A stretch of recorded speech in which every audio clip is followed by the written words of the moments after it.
జయప్రదం చేయండి। ఈ నెల 20న జరుగు దేశవ్యాప్త సమ్మెను జిందాబాద్ జిందాబాద్ జిందాబాద్ జిందాబాద్ రద్దు చేయాలి 4 లేబర్ కోడ్లను వెంటనే రద్దు చేయాలి 4 లేబర్ కోడ్లను వెంటనే వర్ధిల్లాలి భారత కార్మిక సంఘాల సమాఖ్య।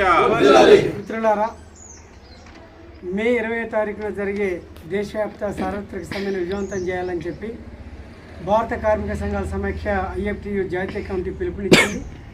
ఇప్పటికే ఐఎఫ్టియు వివిధ కేంద్ర రాష్ట్ర కార్మిక సంఘాల భాగస్వామ్యంతో ఈ కార్యక్రమాన్ని కొనసాగిస్తున్నాం।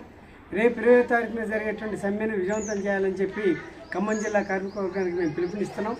ప్రధానంగా ఈ నరేంద్ర మోడీ కేంద్రంలో అధికారాన్ని చేపట్టినటువంటి నరేంద్ర మోడీ కార్మిక వ్యతిరేక విధానాలని అవలంబిస్తూ అందులో భాగంగా 29 రకాల చట్టాలని రద్దు చేసి 4 లేబర్ కోడ్స్ని ముందు తెచ్చింది। ఈ లేబర్ కోడ్స్ అమల్లోకి వస్తే కార్మికుల మీద పరిభారం పెరుగుతుంది। 8 గంటల పనిదినం రద్దయి 12 గంటల పనిదినం అమల్లోకి వచ్చేటువంటి ప్రమాదం ఉంది। అట్లాగే సమ్మె చేసే హక్కులు కోల్పోతారు, సంఘాలు పెట్టుకునే హక్కులు కోల్పోతారు। అదేవిధంగా వేతనాలని, కనీస వేతనాలని, సమాన పనికి సమాన వేతనం ఇవ్వాలనేటువంటి ఆ హక్కులు కూడా కోల్పోయేటువంటి ప్రమాదం ఉంది। కనుక కార్మిక వర్గం యొక్క మౌలిక హక్కుల్ని రద్దు చేసేటువంటి ప్రక్రియకు ఉద్దేశించబడ్డ ఈ లేబర్ కోడ్స్ని తక్షణమే రద్దు చేయాలని చెప్పేసి మేము డిమాండ్ చేస్తున్నాం। అదేవిధంగా కాంట్రాక్ట్ అవుట్సోర్సింగ్ కార్మికులని పర్మనెంట్ చేయాలని చెప్పేసి మేము డిమాండ్ చేస్తున్నాం।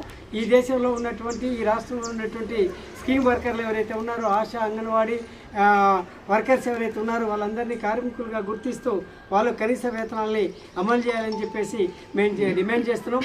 అదేవిధంగా నూతన పెన్షన్ విధానాన్ని రద్దు చేసి పాత పెన్షన్ విధానాన్ని పునరుద్ధరించాలని, అట్లాగే కనీస పెన్షన్ 9,000 ఉండే విధంగా నిర్ణయించి అమలు చేయాలని చెప్పేసి మేము డిమాండ్ చేస్తున్నాం।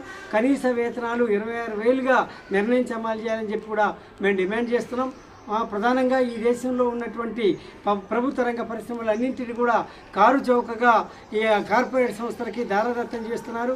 అట్లాగే కార్మిక శ్రమశక్తిని కారు చౌకగా దోసుకోవడానికి, ఈ దేశ సంపద, ఈ దేశంలో ఉన్నటువంటి ప్రజా ఆస్తుల్ని లూటీ చేయడానికి కార్పొరేటు సంస్థలకి చట్టబద్ధ అవకాశాలు కల్పిస్తున్నటువంటి నరేంద్ర మోడీ ప్రభుత్వ విధానాలని ప్రతిఘటించాల్సినటువంటి అవసరం ఉంది। అందుకు ఉద్దేశించబడ్డదే రేపు జరగబోయేటువంటి సార్వత్రిక సమ్మెని మేము తెలియజేస్తాం।